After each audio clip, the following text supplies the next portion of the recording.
అనిపిస్తుంది అన్న, జర ఏమనుకోకుండా నన్ను మా ఇంటి దగ్గర దింపేయండి, లేకుంటే ఎక్కడ ఎక్కించుకున్నారు అక్కడనే దింపేసేయండి అని బతికిలా అన్నారు మేడం. ఏ టైం అమ్మా, ఏ టైం అవుతుంది అప్పుడు? నైట్ 8, 9 అవుతుంది మేడం. అయిపోయిన తర్వాత చెప్పమ్మా. సైలెంట్ గా నేను చెప్పినట్టు చేసినావా బతికి ఇంటికి వెళ్తావు, లేకుంటే మాత్రం నీ పని మామూలుగా ఉండదు చూడు అని తీసుకెళ్లి నన్ను లాక్కెళ్ళి ఇలా అంటే అలా నన్ను పాడు చేసేసాను మేడం. అన్న నీ ప్లీజ్ అన్న, మీకు కాలు పట్టుకుంటా అట్లా చేయకండి అన్న, నాకు అసలు నీకు ఎట్లా అనిపిస్తుంది, మీ చెల్లెల్లాగా అనిపించట్లేదు అంటే, ఎవరివే నువ్వు నా చెల్లెలే ఎందుకైతావే, నువ్వేనా నా అమ్మగా పుట్టినవా అని అడిగిండు. ఎవరికి చెప్పలా? ఎవరికి చెప్పలేదు మేడం. మా మమ్మీ చెప్పొద్దు అన్నది, ఎవరితో చెప్పొద్దు, నీ ఫ్రెండ్స్ తో కూడా ఎవరితో ఇట్లా చెప్పొద్దు. ఎందుకు నువ్వు భయపడతావు? అస్సలు భయపడక. ఫస్ట్ ఆఫ్ ఆల్ వాడు ఎక్కడున్నాడో చెప్పు, నేనే వెళ్ళి కాళ్ళు చేతులు ఎరగొట్టి వస్తా. దుర్మార్గుడు. నాతో ఎక్స్పీరియన్స్ బాగుందా, మీ ఆయనతో బాగుందా అన్నట్టు మాట్లాడుతున్నాడు. నేను చెప్పినటువంటి పద్ధతిలో వాడికి ఫోన్ కలిపంతే, మేమేమి బ్యాక్గ్రౌండ్ లో మాట్లాడం.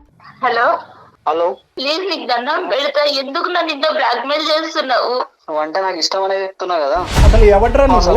మీకేం సంబంధం ఏ సంబంధం ఉందో లేదో తర్వాత తేల్చుకుందాము. నువ్వు ఎక్కడున్నావు చెప్పు ఫస్ట్. అసలు నువ్వు ఎవడు అసలు ఏం చేసావు ఈ అమ్మాయితో చిన్నప్పుడు? అవసరం లేదు కదా సార్. పర్సనల్ బొక్క ఏంద్రా మాట్లాడేది నువ్వు? నా ఇష్టం సార్, నాకు కావాలనుకుంటున్నా. ఊసలు లెక్క పెట్టలేదు నువ్వు ఇప్పుడు వచ్చి.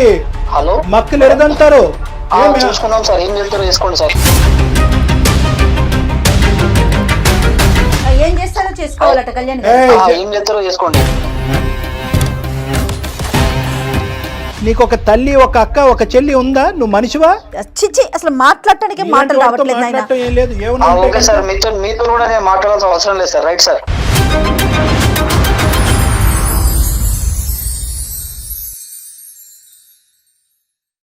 అందమైన జీవితం కార్యక్రమానికి స్వాగతం. నమస్తే కళ్యాణ్.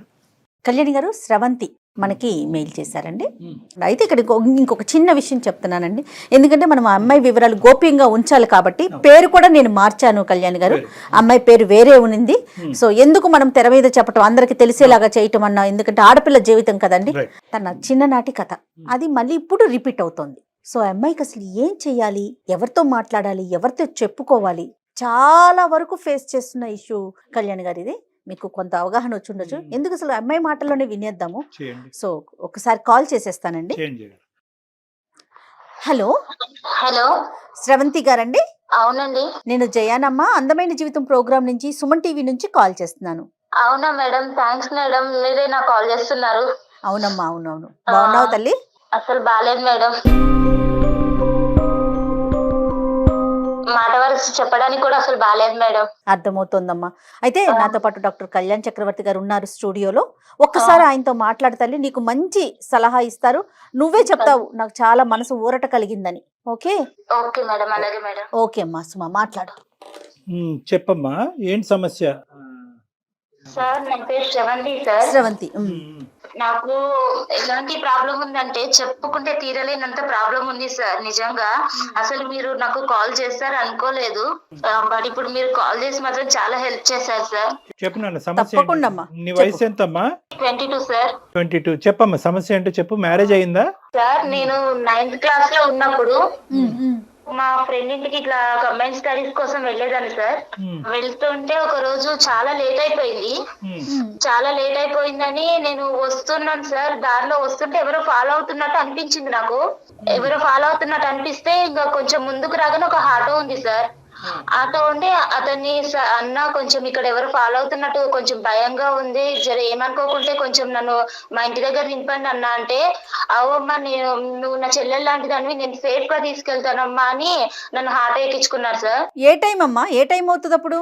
నైట్ 8, 9 అవుతుంది మేడం. అయిపోయిన తర్వాత 9:30 అవుతుంది మేడం. తల్లి ఆటో ఎక్కించుకున్నారు. ఆటో ఎక్కించుకుని కొంచెం ముందుకెళ్ళగానే ఇట్లా టర్న్ తీసుకున్నారు. నేను చెప్పాను, అన్న మా ఇల్లు స్ట్రైట్ కే వెళ్ళాలి, ఇట్లా మీరు లెఫ్ట్ తీసుకున్నారంటే లేదమ్మా ఇది షార్ట్ కట్, మీ ఇల్లు నాకు తెలుసు, నేను ఎప్పుడు ఇటు నుంచే వస్తుంటాను, నేను చాలా సార్లు చూసాను అన్నాడు. అన్నాక మేడం నేను కొంచెం అంటే నాకు అంత తెలియని కూడా తెలియదు మేడం, అట్లా ఆయన చెప్పింది నమ్మేశాను. సరే తీసుకెళ్తారేమో అనుకున్నాను. కొంచెం ముందుకెళ్ళగానే అన్ని చెట్లు వస్తున్నాయి, మొత్తం ముళ్ళు పొదలు అన్ని వస్తున్నాయి. అన్న నాకు మస్తు భయం వేస్తుంది అన్న, జర ఏమనుకోకుండా నన్ను మా ఇంటి దగ్గర దింపేయండి, లేకుంటే ఎక్కడ ఎక్కించుకున్నారు అక్కడనే దింపేసేయండి అని బతిలాడినా అన్నాడు మేడం. బతిలాడితే కూడా లేదు, నువ్వు ఇప్పుడు అరిచినావు అంటే మాత్రము నీకు మామూలుగా ఉండదు, నాది ఎట్లా ఉంటుందో చూపిస్తాను, నీకు చావు ఎట్లుంటుందో అట్లా చూపిస్తాను, సైలెంట్ గా నేను చెప్పినట్టు చేసినావా బతికి ఇంటికి వెళ్తావు, లేకుంటే మాత్రం నీ పని మామూలుగా ఉండదు చూడ అని తీసుకెళ్లి నన్ను లాక్కెళ్ళి ఎలా అంటే అలా నన్ను పాడు చేసేసారు మేడం. చాలా అంటే చాలా ఘోరంగా మేడం. అసలు నాకైతే అన్న నీ ప్లీజ్ అన్న మీకు కాలు పట్టుకుంటా అట్లా చేయకండి అన్న, నాకు అసలు నీకు ఎట్లా అనిపిస్తుంది, నీ చెల్లెల్లాగా అనిపించట్లేదు అంటే, ఎవరివే నువ్వు నా చెల్లెలే ఎందుకైతావే, నువ్వేనా నా అమ్మగా పుట్టినావా అని అడిగిండు. ఎట్లా అంటే అట్లా ఘోరంగా పాడు చేసిండు మేడం. చేసినాక మళ్ళీ నువ్వు ఎవరికైనా చెప్పినావంటే మాత్రం నిన్ను ఇంకా రెండో రోజు నువ్వు మీ అమ్మని చూడవు, మీ ఇంటిని చూడవు, రెండో రోజు తీసుకెళ్లి చంపేస్తాను, ఈసారి నువ్వు ఇంకోసారి ఇట్లా ఇటు నుంచి వెళ్తావు, నేను రోజు నేను పాలైతేనే ఉంటాను, నువ్వు ఎవరికైనా చెప్పినట్టు తెలిసినా లేదంటే నన్ను చూపించినట్టు తెలిసినా నువ్వు ఆ రోజు లాస్ట్ నీకు లైఫ్ ఉండదు, ఇంకా నేను ఆ రోజు చంపేస్తానని బెదిరించింది మేడం. ఇంకా ఇంటికి వెళ్ళినా నెక్స్ట్ డే నుంచి స్కూల్ కూడా వెళ్ళలేదు, ఒక 4 days 5 days అన్నం తినలేదు మేడం. మా మమ్మీ ఏమో మస్తు భయపడుతుంది, ఏమైందమ్మా ఇట్లా ఎందుకు అయిపోతున్నావు, ఎవరైనా ఏమన్నా అన్నారా, ఏమన్నా లొల్లయిందా స్కూల్లో, ఏమన్నా చెప్పమ్మా నాకు అంటే 4 days తర్వాత నేను చెప్పాను మేడం, మమ్మీ నాకు ఇట్లా చేసిండు మమ్మీ, ఇట్లా నాకు మస్తు భయం అవుతుంది, నాకైతే ఏడిపోతుంది, ఏం చేయాలో అర్థం కావట్లే, నీకు చెప్దామంటే నువ్వు కొడతావేమని భయం అయింది మేడం. అంటే నేనెందుకు కొడతారా, నేను నీ తల్లిని కదా అని మా మమ్మీ మస్తు ధైర్యం చెప్పింది మేడం. వాడిని చూపించి అన్నది కానీ నాకు ఆ తర్వాత నుంచి వాడు కనిపించలేదు మేడం. తర్వాత నుంచి కనిపించలేదు. మా మమ్మీ ఆ ఇయర్ మొత్తము ఇంకా నాకు అలానే బ్రతకగా ఇక సరిగా తినకుండా. స్కూల్ కాటికి అమ్మే తీసుకెళ్లేదా తల్లి నిన్ను? మొత్తం మా మమ్మీ మేడం ఆ రోజు నుంచి నెక్స్ట్ డే నుంచి మా మమ్మీ జాగ్రత్తగా చిన్న పిల్లలు పట్టుకుని వెళ్ళి స్కూల్ కి దగ్గర దింపి స్కూల్ నుంచి తీసుకొచ్చేది మేడం. భయం అయ్యి ఆఖరికి మా డాడీ కూడా ఇవన్నీ తెలియదు. మా తమ్ముడు ఉన్నాడు మేడం, నాకు ఒక తమ్ముడు ఉన్నాడు, తమ్ముడు కూడా తెలియదు మేడం. ఎవరికి చెప్పలా? ఎవరికి చెప్పలేదు మేడం. మా మమ్మీ చెప్పొద్దు అన్నది, ఎవరితో చెప్పొద్దు, నీ ఫ్రెండ్స్ తో కూడా ఎవరితో ఇట్లా చెప్పొద్దు, వద్దమ్మా ఇవన్నీ అని మా మమ్మీ నాకు చాలా ధైర్యం చెప్పింది మేడం. మా డాడీ కూడా ఇచ్చి ఎప్పుడైనా సరే మా మమ్మీయే తీసుకొస్తుంది మేడం. ఆ ఇయర్ అంతా అట్లా అయిపోయింది. ఇక 10th అయిపోయినాక డైరెక్ట్ నన్ను హాస్టల్ వేసేసారు మేడం. హాస్టల్ వేసాక ఇంకా డిగ్రీ వరకు కంప్లీట్ చేశాను. మా మమ్మీ నాకు ఇక డిగ్రీ అయిపోయాక పెళ్లి చేసుకుంది కానమ్మా, ఇంకా చదువు అయిపోయింది కదంటే, లేదమ్మా నాకు పెళ్ళొద్దు, ఏమొద్దు, నాకు అసలు ఇలా అయిపోయింది, వాళ్ళకి తెలిస్తే ఎవరికైనా తెలిస్తే అసలు మేడం చాలా అంటే చాలా, అసలు అది నా మైండ్ లో ఎలా నాటుకుపోయిందంటే నన్ను అంత ఘోరంగా చేశారు మేడం వాడు ఆ రోజు.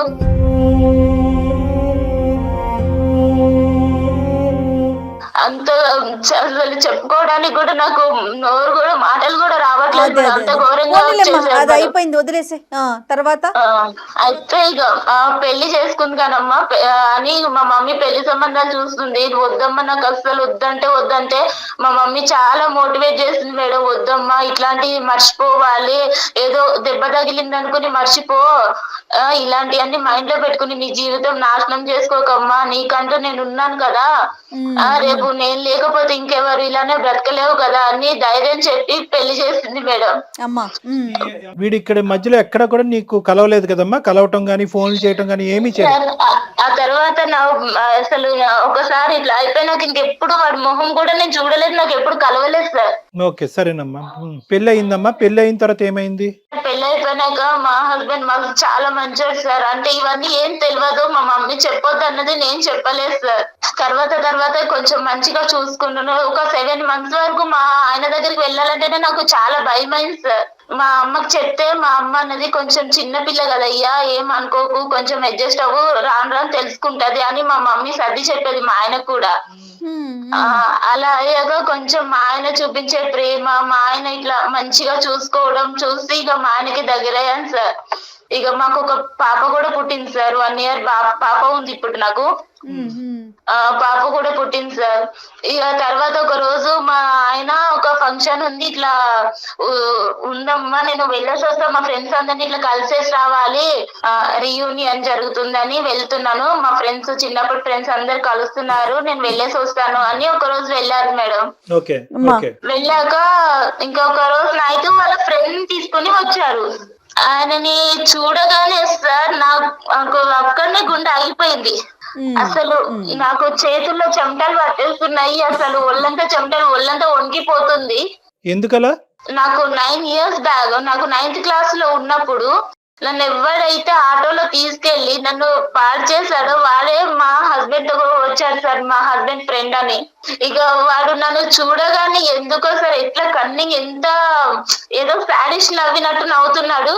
మళ్ళీ మా ఆయన దగ్గరకు వచ్చి, మీ భార్యనా, నాకు చెల్లెలవుతుంది కదా, నువ్వు చెప్పనే లేదు, ఇప్పటిదాకా చూపించనే లేదు అని చాలా సొంత మనిషిలాగా మాట్లాడుతున్నాడు.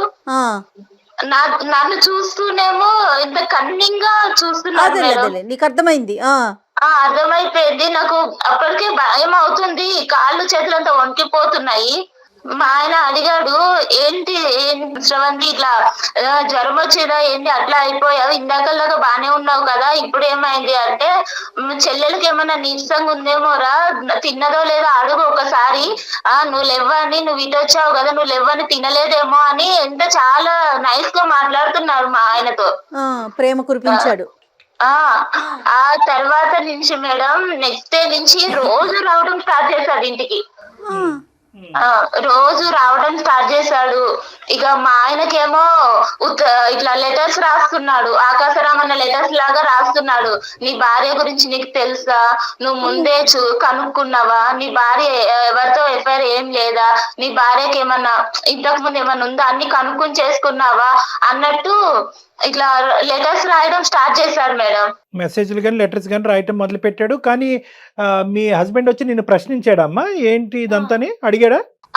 ఒక్కసారి అడిగాడు సార్, ఇట్లా ఏమై ఇట్లా లెటర్స్ వస్తున్నాయంటే, నాకు తెలియదండి, ఇట్లా ఇవన్నీ నాకెలా తెలుస్తుంది, నేను చిన్నప్పటి నుంచి మా అమ్మ దగ్గరనే పెరిగాను, తర్వాత హాస్టల్కి వెళ్ళిపోయాను, నాకు ఇలా ఎవరు కూడా తెలియదు, అలా మీరు ఎలా అనుకుంటారు ఎవరో రాసిన ఉత్తరాలు బట్టి అని అడిగాను. అడిగితే సరేలే అంటున్నారు, కానీ రోజుకు ఒక లెటర్ వస్తుంది సార్. కాదమ్మా శ్రవంతి, నువ్వు ఇప్పుడు మనకు ఏంటంటే మనకి ఇక్కడ చిన్న అదృష్టమా ఏంటి అనేది తెలియదు, కానీ మీ భర్త మంచివాడు అనేటటువంటి ఒక మాట నువ్వు నాకు చెప్పావు కాబట్టి నేను చాలా హ్యాపీగా ఫీల్ అయ్యాను.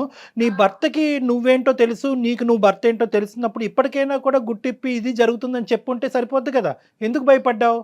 సార్ ఇప్పుడు నేను ఇప్పుడు చెప్తే ఎలా సార్, పెళ్ళి అవ్వక ముందో పెళ్లి తర్వాత ఫస్ట్ చెప్పుంటే ఆయన నన్ను అర్థం చేసుకునేవారేమో. ఇప్పుడు వీడు కళ్ళ ముందుకు వచ్చాక ఇప్పుడు చెప్తే మోసం చేశాను అన్నదా సార్? అమ్మ ఇక్కడ ఏంటంటే వాడికి ఇప్పుడు ఎవడైతే ఈడు ఉన్నాడో ఈ దొంగనా డాష్ గాడు, వీడు బాగా స్టడీ చేశాడు చిన్నప్పటి నుంచి, మీ హస్బెండ్ ని స్టడీ చేశాడు, ఎందుకంటే చిన్నటి స్నేహితుడు, ఇతను చాలా మంచోడు, ఇతను నోట్లో నాలుగు లేదు అనేది అక్కడ స్టడీ చేశాడు. ఇక్కడ ఏమొచ్చి నువ్వు బాధితురాలు పొజిషన్ లో ఉన్నావు కాబట్టి అప్పుడు గుట్టు ఇప్పందని ఇప్పుడు ఎందుకు గుట్టు ఇప్పుతావు అనేటటువంటి ఉద్దేశం ఎంతో ఏంటంటే రెండు వైపుల నుంచి వాడికి అడ్వాంటేజ్ అయిపోయింది. అడ్వాంటేజ్ అవటం వల్ల ఏమవుతుందంటే సెకండ్ అటెంప్ట్ లోకి వచ్చాడు. ఇప్పుడు ఫస్ట్ అటెంప్ట్ లో మానభంగం చేశాడు, సెకండ్ అటెంప్ట్ లో ఇంకో అటెంప్ట్, అంటే నీ దరిదాపుల్లోకి వచ్చేస్తున్నాడు అనమాట, మళ్ళీ ఎంట్రీ ఇస్తున్నాడు వాడు. ఇస్తున్నారు సార్. ఆయన నాకు కాల్ చేశాడు, వాడు నా నెంబర్ మా హస్బెండ్ నుంచి తీసుకున్నారో ఎట్లా తీసుకున్నాడో నాకు కాల్ చేశాడు. చేసి ఏంటి బాగున్నావా, అన్ని మర్చిపోయావా, కొత్తగా మళ్ళీ నీకు కొత్త ఎక్స్పీరియన్స్ అవుతుందా అని, ఎలా అంటే అలా చండాలంగా మాట్లాడుతున్నాడు. నాతో ఎక్స్పీరియన్స్ బాగుందా, మీ ఆయనతో బాగుందా అన్నట్టు మాట్లాడుతున్నాడు. నేను చెప్పాను, మా ఆయనకు చెప్తాను నువ్వు ఇలాంటి పనులు చేసావంటే, అంటే ఒకసారి చెప్పి చూస్తా నేను కూడా అని బెదిరిస్తున్నాడు. అంటే వాళ్ళ ఆయనకు చెప్తానన్నా కూడా భయపడట్లా వాడు? అస్సలు లేదు మేడం, నువ్వు చెప్పి చూడు ఒకసారి, నీ లైఫ్ ఎట్ వెళ్తుందో మీ ఆయన లైఫ్ ఎట్ వెళ్తుందో నువ్వే చూద్దు గానీ నీ కళ్ళతో. అతనికి పెళ్ళైనట్టు ఏమన్నా తెలిసిందమ్మా ఈ ఆటో అతనికి? లేదు మేడం, నాకు అంటే నేను ఆ తర్వాత వాడు నన్ను అట్లా చేశాను, నేను ఇంతవరకు కలవలేదు. కాదు, మీ ఆయన ద్వారా ఇప్పుడు ఈ 10 రోజుల్లో? లేదు మేడం, వాడి ప్రస్తావన ఎత్తానంటేనే నాకు భయంగా ఉంది మేడం. మా ఆయన దగ్గర నువ్వు చెప్పాల్సింది కదా, ఎందుకు వేరే వాళ్ళని ఇంటికి తీసుకొస్తున్నావు, పద్దాక తీసుకురా, మాకు నాకు ఇబ్బందిగా ఉంది, అట్లా ఏదన్నా చెప్పకపోయావు?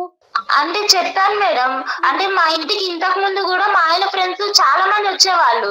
ఇక వాళ్ళ దగ్గర ఎప్పుడు ఎవరి దగ్గర ఏం చెప్పను కానీ ఈయన దగ్గర చెప్తే ఏమనుకుంటాడని అదొక భయం అయింది మేడం. అయినా ఈయన మా ఆయన ఉన్నప్పుడు నా దగ్గర నాతో చాలా మంచిగా ఒక సొంత చెల్లెలతో మాట్లాడినట్టు మాట్లాడుతున్నాడు.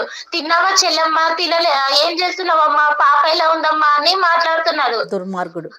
అలా ఉన్న తన మీద నేను కంప్లైంట్ ఇద్దామన్నా కూడా నాకు ధైర్యం సరిపోవట్లేదు మేడం. నేను ఆ రోజు బలైపోయిన దానికి ఇప్పుడు ఎంత నరకం చూస్తున్నానంటే మేడం, వాడంత నరకం పెడుతున్నాడు నన్ను. అయితే నాకైతే నిజంగా చచ్చిపోతుంది మేడం. ఎందుకమ్మా, దీనికి చాలా సింపుల్ సొల్యూషన్ లేదు తల్లి, ఇందులో చాలా సింపుల్ సొల్యూషన్ ఉంది. నీతో పాటు పెద్ద సైన్యం మేము ఉన్నాం, వాడిని తాట తీస్తాం, వాడిని ఊరికే వదులుతావా వాడిని? నువ్వు ఎందుకు అంత భయపడుతున్నావు? నీ భర్త మంచివాడు, అది ప్రధానమైనటువంటి అంశం. నువ్వు నీ భర్తకి చెప్పొచ్చు. మీ అమ్మ అంటే కనుక ఇద్దరు ఆడవాళ్లే కాబట్టి తమ్ముడికి చెప్పొద్దు, నాన్నకి చెప్పొద్దు అని చెప్పి 10 సంవత్సరాల పాటు కవర్ చేసింది. కానీ లోకం మారింది, పరిస్థితులు మారింది, వ్యవస్థ మారిందమ్మా. ఇక నీకు నీ కొండంత అండగా పెద్ద పోలీస్ వ్యవస్థ ఉంది, అందరూ ఉన్నాం. ఎందుకు నువ్వు భయపడతావు? అస్సలు భయపడక. ఫస్ట్ ఆఫ్ ఆల్ వాడు ఎక్కడున్నాడో చెప్పు, నేనే వెళ్ళి కాళ్ళు చేతులు ఎరగొట్టి వస్తా. వాడు ఇక్కడే ఉన్నాడు సార్, మీకు కావాలంటే నేను కాన్ఫిడెన్స్ లో పెడతా, ఒక్కసారి మీరు వినండి సార్ వాడి మాటలు. మేము ఉన్నామని చెప్పొద్దమ్మా, మేము ఉన్నామని చెప్పొద్దు. వాడు ఫోన్ కట్ చేసి పారిపోతాడు. ఈ లోపల మనం వాడు ఎక్కడున్నాడు ఏంటి అనేది ట్రాక్ చేయడానికి ఉపయోగపడుతుంది. నువ్వు మామూలుగా మాట్లాడి ఏమీ లేనట్టుగానే అందమైన జీవితం అని మా ప్రోగ్రామ్ గురించి ఏమీ చెప్పొద్దు నువ్వు. ఓకే, నువ్వు సింపుల్ గా ఏంటంటే నువ్వు రెగ్యులర్ గా మాట్లాడుతున్నట్టుగానే ఎక్కడున్నావు, ఏం చేస్తున్నావు అన్నట్టుగా మాట్లాడి నన్ను వదిలేసేవా, నన్ను ఇబ్బంది పెట్టద్దు, మీరు రెగ్యులర్ గా ఏదైతే మాట్లాడతారో అది మాట్లాడు. సరేనా? తర్వాత వాడు గొంతుకు లెగుస్తా చూడు, అప్పుడు నేను జయ గారు అందుకుంటాం. నువ్వు ఇంట్రడ్యూస్ చేయొద్దు, మమ్మల్ని ఇంట్రడ్యూస్ చేయొద్దు. నేను ఆల్రెడీ లాస్ట్ టైం సూసైడ్ చేసుకుందామని సూసైడ్ దాకా వెళ్ళాను సార్, కానీ నా పాపము చూసి వెనక్కి వచ్చేసాను సార్. ఇప్పుడు బ్రతకాలన్నా కూడా నాకు అసలు వేరే లేకుండా అయిపోతుంది సార్. శ్రవంతి బంగారం, ఒకే మాట చెప్తున్నాను, ఇది నీ గురించి నేను చేయట్లేదు. రేపొద్దున ఈ దరిద్రుడు, ఇలాంటి దరిద్రులు నీ కూతురు వరకు వచ్చినా కూడా ఆశ్చర్యపడక్కర్లేదు. ఎందుకంటే ఇక్కడ నీ జీవితాన్ని నిన్ను ప్రొటెక్ట్ చేసుకోవటం, నీ మ్యారేజ్ని ప్రొటెక్ట్ చేసుకోవటం కాదు. ఇలాంటి ఎదవలు ఎక్కడున్నా కూడా వాళ్ళని వెతికి పట్టుకుని మనం వాళ్ళకి సరైనటువంటి శిక్ష పడేటటువంటి విధంగా నువ్వు ఈ రోజు ఒక సంఘ సేవకురాల్లాగా ఒక సామాజిక పరమైనటువంటి సేవ చేసి మా వరకు వచ్చావు. నీతో పాటు మేము కలిసి ప్రయాణం చేస్తాం. ఈ కేసును మాత్రం ఇది కేవలం నా కేసు అనేటటువంటి విధంగా తీసుకెళ్లొద్దమ్మా. నువ్వు గొంతెత్తి మాట్లాడాలి. ఇది మనం ఖచ్చితంగా వాడిని శిక్షించాలి. కాబట్టి నీ యొక్క తోడ్పాటు మాకు కావాలి. నీలాంటి ఆడపిల్లలందరికీ కూడా ఇలా కూడా నేను బయటికి రావాలని తెలియాలి తల్లి. ఇంకోటి ఏంటంటే, దయచేసి నీ మనసులో నువ్వు పోస్ట్ ట్రామాటిక్ స్ట్రెస్ డిసార్డర్ అంటారమ్మా. అంటే ఒక ఆడపిల్లకి ఇలా మానభంగం జరిగినప్పుడు ఆ జ్ఞాపకాల నుంచి బయట పడలేక చాలా మంది ఏంటంటే పెళ్లిళ్ళు చేసుకోరు, కొంతమంది పెళ్లిళ్ళు చేసుకున్నా కూడా సంసారం కూడా చేయడు, మగజాతిని అసహించుకుంటూ ఉంటారు. ఇప్పుడు ఇదేంటంటే దీంతో పాటు వీడు మళ్ళీ నీ ఎదురుగుంట ప్రత్యక్షమయ్యాడు. ప్రత్యక్షం అవడంతో నీ పాత జ్ఞాపకాలు వచ్చి రేపు నువ్వు కంప్లీట్గా మెంటల్ పేషెంట్ అవుతావు అనేటటువంటిది కూడా మనకు తెలియదు. ఇది నెంబర్ 2. నెంబర్ 3 ఏంటంటే కనుక ఇక్కడ ఫస్ట్ ఆఫ్ ఆల్ నీలాంటి ఆడపిల్లలు ముందుకొచ్చి గొంతిప్పి ఎందుకు మాట్లాడాలి అంటే కనుక ఫస్ట్ మీకు తగినటువంటి రక్షణ కల్పించిన తర్వాత, రక్షణ తీసుకున్న తర్వాత మీరు మాట్లాడండి. నెంబర్ 1. నెంబర్ 2 ఏంటంటే గిల్ట్ తీసేసేయండి. వాడికి ఏదో నువ్వు కోఆపరేట్ చేసినట్టుగా దయచేసి ఫీల్ అవ్వద్దు. నీ మీద ఒక హత్యాయత్నం జరిగింది, మానభంగం జరిగింది నీ మీద. కాబట్టి ఫస్ట్ ఆఫ్ ఆల్ నీ మైండ్లోంచి ఏంటంటే నీ భర్తతో చెప్తున్నప్పుడు కానీ, మాతో చెప్తున్నప్పుడు కానీ, సమాజంలో రేపొద్దున ఎవరైనాతో మాట్లాడే పెద్దలతో మాట్లాడే పరిస్థితి వచ్చినప్పుడు నేను తప్పు చేశానేమో అనేటటువంటి ఫీలింగ్తో నువ్వు బయటకు రా. నువ్వు ఏ తప్పు చేయలేదు. నువ్వు నిన్ను సేవ్ చేసుకోవటమే కాకుండా వీడు చాలా మందితో ఇటువంటి ఆట ఆడుంటే కనుక అటువంటి ఆడపిల్లలందరూ కూడా ఈరోజు బయటకు వస్తారు. ఆ ఆడపిల్లలందరూ కూడా బయటకు రావాలి. వాళ్ళకు కూడా మనం రక్షణ కల్పించిన వాళ్ళం అవుతాం. ఇది ఇప్పటిదాకా నాకు మా అమ్మకే మాత్రమే తెలుసు సార్ ఈ విషయం అనేది.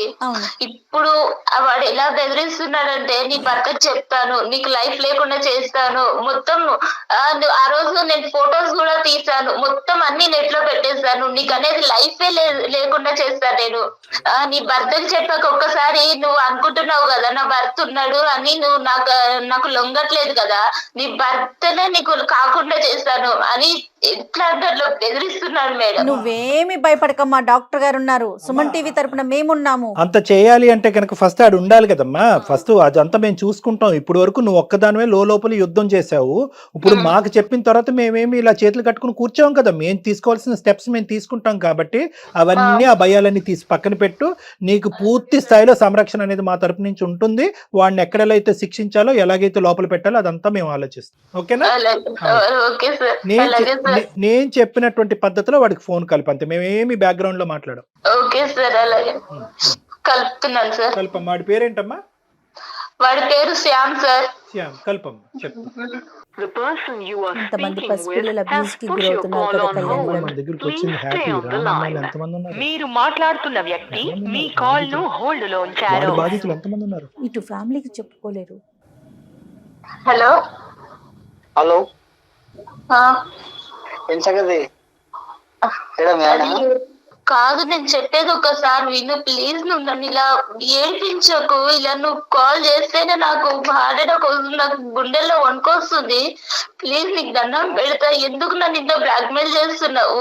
నువ్వు చేసిన దానికి ఏ రోజైనా నేను బయట పెట్టానా? నేను వదిలేసాను కదా. ఇప్పుడు మళ్ళీ ఎందుకు నా లైఫ్ లోకి వచ్చి ఇట్లా ఆడుకుంటున్నావు? నువ్వు అంటే నాకు ఇష్టం అనేది చెప్తున్నావు కదా. నువ్వు ఏమని ఇష్టం అంటున్నావు? ఒకసారి పాడు చేసేసి నన్ను నా లైఫ్ అంతా పాడు చేసేసావు. నాకంటూ వెనక్కి తిరిగి చూసుకుంటే నువ్వు చేసిన అగాయించిన తప్ప నాకంటూ ఒకటి సంతోషం అనేది లేకుండా చేసావు. మళ్ళీ ఇప్పుడు నా భర్తతో, నేను కొత్త గొప్ప మర్చిపోయిన భర్తతో సంతోషంగా ఉంటే ఇప్పుడు మళ్ళీ నువ్వు నా లైఫ్ లోకి వచ్చి నా లైఫ్ నాశనం చేయాలని చూస్తున్నావు. ఏం అధికారం ఉందని చెప్పు నా లైఫ్ ని ఇట్లా ఆడుకుంటున్నావు? నా మీద ఇష్టం ఉంటేనే కదా నువ్వు ఇన్ని రోజుల పంట చెప్పకుండా ఉండేది. నేను ఇష్టంతో కాదు, నా తల్లి చెప్పిన మాట కోసం. మా అమ్మ వద్దమ్మా, ఆడపిల్ల జీవితం బయటికి వెళ్తే అల్లరవుతుందని మా అమ్మ నాకు చెప్పిన మాట కోసం నేను చెప్పలేదు. నాకు అవన్నీ సంబంధం లేదు. ఒప్పుకుంటున్నావా లేదా? నీ బండారం మొత్తం బయట పెడతా, మీ ఆయనకు మొత్తం చెప్పేస్తా. నేను నీకు దండం పెడతా, ఇలాంటి అన్ని చెయ్యకు ప్లీజ్. నన్ను వదిలేసాయి. అవన్నీ నాకు సంబంధం లేదు. నేను నిన్ను కోరుకుంటున్నా, ఒక్కసారి నువ్వు కావాలని కోరుకుంటున్నా. నువ్వు వస్తావా లేదా? నేను రమ్మంటావా నన్ను? నేను రాలేదు. నీకు దండం పెడతా ప్లీజ్. ఇంత రిక్వెస్ట్ చేస్తున్నాను కదా. చిన్నప్పుడే నువ్వు నచ్చినావు. ఇప్పుడు నువ్వు ఇంకా చాలా అందంగా ఉన్నావు. ఇప్పుడు నువ్వు కావాలని కోరుకుంటున్నా. లేదు అంటే నీవన్నీ నా దగ్గర ఉన్నాయి. అన్ని బండారం మొత్తం బయట పెట్టేస్తా నేను. మీ ఇంట్లో ఆడవాళ్ళు ఉండరా? నీకు అమ్మ అక్క చెల్లి ఎవరు లేరా? అవన్నీ నీకు సంబంధం లేదు. నువ్వు ఒప్పుకుంటున్నావా లేదా? నీ అన్ని బయట పెట్టమంటావా? ఏం బయట పెడతావు? చచ్చిపోమంటావా చెప్పు. ఎందుకు ఇంత ఏడిపిస్తున్నావు? నేనేమన్నా అన్యాయం చేస్తానా నీకు? అసలు నేనంటే ఇష్టం ఉంటేనే కదా నువ్వు ఇన్ని రోజుల పాటు సైలెంట్ ఉన్నది. నేను అంటే ఇష్టం ఉండి కాదు సైలెంట్ గా ఉన్నది. నా భర్త మీద గౌరవంగా నేను సైలెంట్ గా ఉన్నాను. ఇప్పుడు నేను కావాలనుకుంటున్నా. నేను ఏం కావాలనుకుంటున్నా? నేనేం వస్తువులు అనుకుంటున్నావా నువ్వు కావాలనుకోవడానికి? నేను ఇంకొక భార్యని నీకు తెలుసా? కనిపిస్తుందా? ఇంటికి వచ్చినప్పుడల్లా చెల్లెమ్మ అని పిలిచి నా భర్త ముందు నీకు అలా ఎలా మాట్లాడాలనిపిస్తుంది? నేను ఇలానే ఉంటా. నాకు కావాలనుకుంటున్నా. నువ్వు ఇప్పుడు అందంగా ఉన్నావు కాబట్టి నువ్వు కావాలనుకుంటున్నా. అప్పుడు నీ చెల్లి అందంగా ఉంటే ఎవరి దగ్గరికైనా పంపిస్తావా? నాది ఇంతే, నేను ఇంతే, నా వరుసని ఇంత. నీకు ఇష్టం వచ్చినట్టుంటే సరిపోతుందా? వేరే వాళ్ళు ఇష్టాలు అర్థం చేసుకోవా? వేరే వాళ్ళ బ్రతుకులు నాశనం అయిపోతాయి అని ఆలోచించుకోవా? ఒప్పుకుంటున్నావా లేదా? ఒకటి చెప్పు ప్లీజ్. నీకు దండం పెడతా. నన్ను వదిలేస్తే ఏం ఒప్పుకోవాలి? నాకు భర్త ఉన్నాడు, పాప ఉంది. వచ్చేసి నీ ఇష్టం, నీ లైఫ్ నీ ఇష్టం. ఏం ఇష్టము? నా బ్రతుకే నాశనం చేసేసరికి ఇంకా ఏమి ఇష్టం ఉంటుంది? ఇంకా నాశనం అయిపోతుంది, ఇంకా గలీజ్ అయిపోతుంది. మరి ఇవన్నీ మీ ఆయన ఇంకా ఘోరం అయిపోతుంది. మరి హలో బాబు. హలో బాబు. హలో, ఎవరు సార్? నేనా? నువ్వెవరు చెప్పు. నీ పేరేంటి? సార్ నా పేరు శ్యామ్ సార్. రైట్. ఓకే, నా పేరు డాక్టర్ కళ్యాణ్ చక్రవర్తి. నేను సుమన్ టీవీ అందమైన జీవితం నుంచి మాట్లాడుతున్నాను. మీకేం సంబంధం సార్? అమ్మాయి అదే సంబంధం ఏంటి అన్నది నేను చెప్తాను. ఇప్పుడు వరకు ఆ అమ్మాయి గొంతిప్పలేదు. ఇప్పుడు గొంతిప్పి మాట్లాడింది. ఆ అమ్మాయి తరపున మేము ఉన్నాము. అసలు ఎవడ్రా నువ్వు? ఎవడు నువ్వు అసలు? మీకేం సంబంధం? ఏ సంబంధం ఉందో లేదో తర్వాత తేల్చుకుందాము. నువ్వు ఎక్కడున్నావు చెప్పు ఫస్ట్. అసలు నువ్వు ఎవడు? అసలు ఏం చేసావు ఈ అమ్మాయితో చిన్నప్పుడు? అవసరం లేదు కదా సార్. పర్సనల్ బొక్క ఏంద్రా మాట్లాడేది నువ్వు? మీకెందుకు సార్, తను పర్సనల్, మా లైఫ్ మా ఇష్టం. నీకేంటి ఏం మాట్లాడుతున్నావు నువ్వు? నువ్వు ఏం చేసావు ఈ అమ్మాయితో చిన్నప్పుడు, ఇప్పుడు ఏం చేస్తున్నావు? ఎంతమంది ఆడవాళ్ళు నీ లిస్ట్ లో ఉన్నారు? ఎంతమంది ఆడవాళ్ళతో జీవితాలతో నువ్వు ఆడుకుంటున్నావు? ఎంతమంది ఆడవాళ్ళని మానభంగం చేస్తావు? ఎంతమంది ఆడవాళ్ళని బ్లాక్ మెయిల్ చేస్తున్నావు? నా ఇష్టం సార్, ఊసలు లెక్క పెట్టలేదు నువ్వు ఇప్పుడుకొచ్చి. హలో, మక్కులు ఎరదంటారు ఎవరనుకున్నావు? ఎవరు సార్? చూసుకున్నావా? చూసుకున్నావు? ఏం మాట్లాడుతున్నావు నువ్వు? చూసుకున్నాం సార్, ఏం చెప్తారో చేసుకోండి సార్. ఏం చేస్తారో చేసుకోవాలట కళ్యాణ్ ఏం చేస్తారో చేసుకోండి. నువ్వు ఎంతమంది ఉన్నారు? నువ్వు ఎంతమందితో ఇలా ఆడుకున్నావు అన్నది ఒక్కసారి నాకు చెప్పు. ఈ అమ్మాయి ఒక్కతేనే ఎంతమంది ఉన్నారు? మొత్తం అందరినీ, ఆడపిల్లలందరూ ఎవరినైతే నువ్వు ఆడుకున్నావు అందరినీ బయటకు తీసుకొస్తా. అమ్మాయి నా పర్సనల్ సార్, మీరెవరు సార్ మధ్యలో? మీకేం సంబంధం సార్? ఏంటి పర్సనల్? నా పర్సనల్ అమ్మాయి. పర్సనల్. నువ్వు ఎక్కడున్నావు చెప్పు అసలు. ఎక్కడున్నావు? ఏ ఊర్లో ఉన్నావు నువ్వు? నీ మొత్తం నీ వాయిస్ అంతా రికార్డ్ అవుతుంది. నువ్వు ఎక్కడున్నావు మొత్తం అంతా ట్రాక్ చేస్తున్నావు. నీ లొకేషన్ తెలుసు. కానీ సార్ భయపడేది లేదు, సమస్యలే, భయపడే సమస్య. అదే నీ సంగతి ఏంటో మేము తెలుస్తాము. నీతో ఒక్క నిమిషం కూడా ఇంకెక్కువ మాట్లాడవలసినటువంటి అవసరం లేదు. ఏమయ్యా, నీకు ఒక తల్లి, ఒక అక్క, ఒక చెల్లి ఉందా? నువ్వు మనిషివా? మొత్తం బయట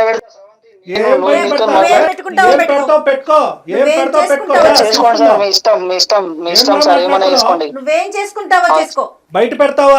ఏం బయట పెడతారా? కాళ్ళు చేతులు ఉండాలి కదా నీకు, మెడ మీద తలకే ఉండాలి కదా నువ్వు బయట పెట్టాలంటే. చూసుకుందాం. చేసుకోండి సార్, మీ ఇష్టం. మీ ఇష్టం ఉన్నాడు చేసుకోండి, ఏం తీసుకుంటారు చేసుకోండి. అది ఇప్పుడు దారిలోకి వచ్చి నీ పని చెప్తా ఉండు. అసలు నువ్వు ఫోన్ చేసుకోండి సార్, నీతో అసలు ఒక్క నిమిషం కూడా మాట్లాడటం లేదు. లొకేషన్ కూడా ట్రాక్ చేసాము నీకు. ఇప్పుడే పోలీసులు వస్తారు. నీకు నువ్వు ఎలా బతికి బయట పడతావో చూద్దాం. కాదు శ్యామ్, అసలు నువ్వు మనిషివేనా? ఉన్న బంధాలు, విలువలు అన్ని ఇంత దిగదా? చిచి, అసలు మాట్లాడటానికి మాట్లాడటం ఏం లేదు. మీతో కూడా నేను మాట్లాడాల్సిన అవసరం లేదు సార్. Right sir. వాడేం మనిషి కళ్యాణ్ గారు?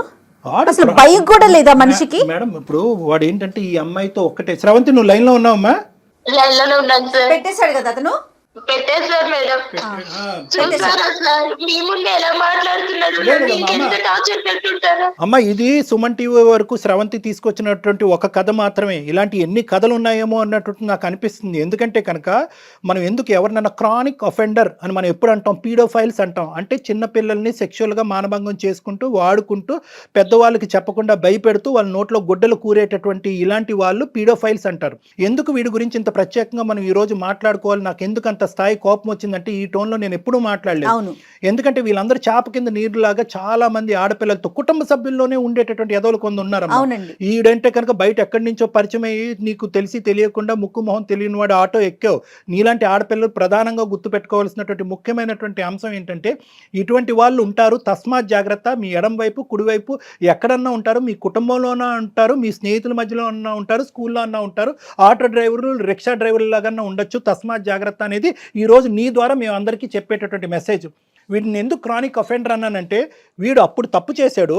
ఈ మధ్యలో అంటే నువ్వు 9 సంవత్సరాలు 10 సంవత్సరాల పాటు ఏర్పడినటువంటి గ్యాప్లో ఎక్కడ కూడా వాళ్ళు మార్పు రాలేదు. ఎందుకంటే కనుక వాళ్ళకి ఇచ్చేటటువంటి బలం ఏంటంటే మీలాంటి ఆడపిల్లలు నమ్మి అక్కడికి వెళ్ళటం అనేటటువంటి ఒక బలం అయితే, మీరు మీ తల్లులు ఏంటంటే ప్రాణభయాలతో, పరువు భయాలతో ఏంటంటే ఇది గుప్పుట్లో పెట్టేసి ఇలా కప్పేస్తారు చూడు, బయట ప్రపంచానికి తెలియకుండా. అది మీ వరకు మీకు న్యాయం అనిపించవచ్చు. ఏదో జరిగిపోయిందమ్మా, వదిలేద్దామమ్మా, పెళ్ళి అని చెప్పి పెళ్ళి అవ్వాలనేటటువంటి దాస్తారు చూడు, అది వాళ్ళ బలం. ఆ బలంతో ఏంటంటే ఈరోజు మళ్ళీ 9 సంవత్సరాల తర్వాత ఆడు మీ ఆయన్ని బాగా స్టడీ చేశాడు, నిన్ను బాగా స్టడీ చేసి మీ ఆయన దగ్గర మార్కులు కొట్టేసేటటువంటి విధంగా కొట్టేసి ఎక్కడా కూడా 0.5% పశ్చాత్తాపం కూడా పొందకుండా నిన్ను మళ్ళీ ఈరోజు మళ్ళీ ఇచ్చేయడానికి ట్రై చేస్తున్నాడు. సో ఇలాంటి వాళ్ళకి మనం ఎప్పుడు కూడా గుర్తుపెట్టుకోవాల్సింది ఏంటంటే మనం జాగ్రత్తగా ఉంటాం. రెండోది గొంతు విప్పి మాట్లాడటం. ఎందుకంటే ఇప్పుడున్నటువంటి వ్యవస్థలో అమ్మ ఏదో శ్రవంతి ఇక్కడికి వచ్చేసి చెప్పేసింది అని పబ్లిక్ అందరికీ చెప్పేసి నీ ఫోటోలు ఇవన్నీ చూపెట్టడం జరగదు. అందు గురించే ఏంటంటే చాలా గోప్యంగా ఉంటుంది. ఇలాంటి అంశాలు కూడా చాలా గోప్యంగా ఉంచుతాం అనమాట. పోలీస్ వ్యవస్థ కూడా చాలా గోప్యంగా వస్తుంది. ఇన్వెస్టిగేషన్ చాలా గోప్యంగా ఉంటుంది. మీ పరువులు ఎక్కడికి పోవు. నువ్వు అవన్నీ దాచిపెట్టేసి ఈరోజు ఆఖరికి నీ ప్రాణాల మీద తీసుకొచ్చి నీ భర్తకు కూడా చెప్పనటువంటి పరిస్థితికి తీసుకొచ్చావు. అర్థమైందమ్మా? అర్థమైంది సార్. సో నీ ఇక్కడ భయపడవలసినటువంటిది ఏమీ లేదు. వాడి లొకేషన్ ఏంటి, వాడు ఎక్కడుంటాడు ఏంటి మొత్తం ట్రాప్ చేసాం మనం. ట్రాక్ చేశారు మన వాళ్ళు.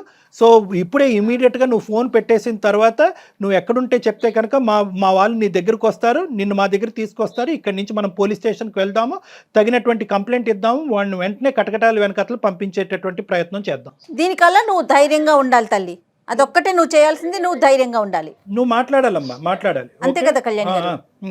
అలాగే సార్, అలాగే మేడం. Okay okay. మీరు ఒక్కసారి హెల్ప్ చేసి పెడితే నా ప్రాణాలు కాపాడాలి వచ్చేస్తారు. వాడు బెదిరింపులు వాడి కోసం నీ ప్రాణం ఎందుకమ్మా పణంగా పెట్టాలి శ్రవంతి? ఇది మా బాధ్యత, ఇది మా బాధ్యత. నీకు ఒక కూతురు ఉంది, నీకు ఒక జీవితం ఉంది. నువ్వు కూడా కొద్దిగా స్వార్థంగా ఆలోచించాలి. వాడెవడో ఎదవ వల్ల నువ్వు ఈరోజు ప్రాణాలు తీసుకోవాల్సినటువంటి అవసరం లేదు. ముందుకి రా, రాణి లక్ష్మీబాయి లాగా ఫైట్ చేయి. నీతో పాటు మేము ఉన్నాం. ఖచ్చితంగా సుమన్ టీవీ ఉంది, డాక్టర్ గారు ఉన్నారు, అందరం ఉన్నామమ్మా. వ్యవస్థలో ఉన్నాం మనమేమి ఎక్కడ మనుషులు లేని చోట కాదు ఉన్నది. ధైర్యంగా ఉండు, నువ్వు ధైర్యంగా ఉండు. నెక్స్ట్ ఏం చేద్దాం అనేది ఆలోచిద్దాం, సరేనా? నువ్వు అసలు నీకు ధైర్యమైన ఏంటంటే సుమన్ టీవీ అందమైన జీవితానికి నువ్వు ఎప్పుడైతే మెయిల్ చేసావో అప్పుడే నీకు ధైర్యం ఉన్నట్లే. ఓకే, అర్థమైందమ్మా? నువ్వు ఎక్కడ తగ్గద్దు, నువ్వు జాగ్రత్తగా ఉండు, తలుపులు వేసుకుని ఉండు, జాగ్రత్తగా ఉండు. మేము ఇప్పుడే ఏ స్టెప్స్ తీసుకోవాలో ఆ స్టెప్స్ తీసుకుంటాం. నీ లొకేషన్ షేర్ చేయమ్మా, నీ అడ్రస్ కూడా షేర్ చేయి, మేము చేస్తాం ఏం చేయాలంటే. ఓకే చేస్తాను సార్. ఇప్పుడు అది బెదిరించాలి కదా, వాడు ఇప్పుడు ఇంటికి వచ్చి ఏం చేయాలి? ఏం చేయడమ్మా, వాడు ఏమి చేయడమ్మా. మేము తక్షణమే నీ చుట్టుపక్కల ఉండేటటువంటి వాళ్ళతో కూడా మేము మాట్లాడతాము, పోలీసులను కూడా అక్కడ దగ్గరలోకి పంపిస్తాము. మొత్తం నీకు కావాల్సిన రక్షణ అంతా కూడా మేము ఇస్తాం, డోంట్ వరీ. వాడు ఎప్పుడైతే ఇప్పుడు డాక్టర్ గారు మాట్లాడారో అప్పుడే అతనికి అర్థమైంది, ఓహో ఈ అమ్మాయి ఎవరికో చెప్పేసింది అన్న విషయం అతనికి అర్థమైపోయే ఫోన్ పెట్టేశాడు. ఓకేనా? నువ్వేం భయపడకు తల్లి. మేడం చిన్న హెల్ప్ చేయండి మేడం, చిన్న ఒక్క సాయం చేయండి మేడం. చెప్పమ్మా, చెప్పు. ఈ విషయం నా భర్తకి నేను ఎలా చెప్పాలో నాకు అర్థం కావట్లేదు madam. Okay okay, don't worry అమ్మా, డోంట్ వరీ. ఆ పాత్ర కళ్యాణ్ గారు తీసుకుంటారు. భర్తకి అర్థమయ్యేలాగా కొంచెం చెప్పండి మేడం. తప్పకుండా. అన్ని జాబ్స్ కంటే ఈ రోజు మాకు పెట్టినటువంటి అన్ని జాబ్స్ కంటే ఈజియెస్ట్ ఉద్యోగం అదొకటే, అదే జాబ్. ఇప్పుడు మీ భర్తకి చెప్పడం చాలా సులభం. అది మా ద్వారా మేము టేకప్ చేసి ఇంత చేసేటటువంటి వాళ్ళు అది చెప్పడం. నీ పెళ్లికి కానీ నీ జీవితానికి కానీ ఎటువంటి డోకా లేదు. మీ భర్తకి సరైనటువంటి పద్ధతిలో మేము చెప్తాం. డాక్టర్ గారు ఎలా కన్వే చేయాలో అలా కన్వే చేస్తారు. అతని సపోర్ట్ కూడా మనకు ఉంటది. ఓకేనా? నువ్వు ధైర్యంగా ఉండు. ఓకేనమ్మా, బాయ్ అమ్మా, టేక్ కేర్. కళ్యాణ్ గారు ఇప్పుడు నెక్స్ట్ ఏం చేద్దామండి? మన ఇమీడియట్ గా ఇప్పుడు అమ్మాయి ఫోన్ పెట్టేసింది, లొకేషన్ కూడా షేర్ చేసి ఉంటుంది అమ్మాయికి. అక్కడికి మన మనుషులను పంపించడం, ఈ లోపల మనం పోలీస్ కంప్లైంట్ ఇచ్చేసి పోలీసులను కూడా తీసుకుని మనం కూడా ప్రత్యేకంగా అక్కడికి వెళ్దాం. రైట్ అండి, థ్యాంక్ యూ సో మచ్. నమస్తే. అత్యాధునికమైన టెక్నాలజీతో ఫెర్టిలిటీ ట్రీట్మెంట్ అందిస్తోంది మెడిసి IVF.